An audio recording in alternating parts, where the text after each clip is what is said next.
தமிழ்நாட்டுல வேற எந்த அரசியல் கட்சிக்கும் இது போன்ற தொல்லைகளை அரசு கொடுத்தது கிடையாது. குறிப்பா எம்ஜிஆர் காலத்துல நடந்த என்ன பிரச்சனைகள் திமுக அப்ப கொடுத்ததோ எம்ஜிஆர் அவர்களுக்கு, அதை விட பல மடங்கு இன்னைக்கு விஜய் அவர்களுக்கு கொடுத்து கொண்டிருக்கிறது. இன்னைக்கு விஜய் மக்கள் மத்தியில பெரிய செல்வாக்கு பெற்று வராரு.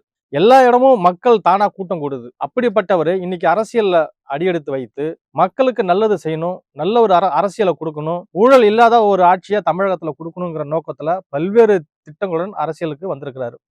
அதனோட ஒரு பகுதியாகத்தான் வருகின்ற சனிக்கிழமை திருச்சியில ஒரு மக்கள் சந்திப்பு நடைபெற இருக்கிறது. இந்த மக்கள் சந்திப்புக்கு தான் எப்படி தடை போடலாம், என்ன மாதிரியான காரணங்களை சொல்லலாம்னு சொல்லி கடந்த 10 நாட்களுக்கு மேலாகவே தமிழக அரசும் காவல்துறையும் பல கட்டங்களாக திட்டம் போட்டு எவ்வளவு நெருக்கடி கொடுக்க முடியுமோ அவ்வளவு நெருக்கடி கொடுத்துருக்காங்க. இது தமிழகத்துல வேற எந்த கட்சிக்கும் கொடுக்கப்படல. இந்த கூட்டணி கட்சியா இருக்கக்கூடிய விடுதலை சிறுத்தைகள், கம்யூனிஸ்டுகள், மதிமுகலாம் கேட்ட உடனே அனுமதி, போலீஸ் பாதுகாப்பு எல்லாமே கொடுக்குறாங்க.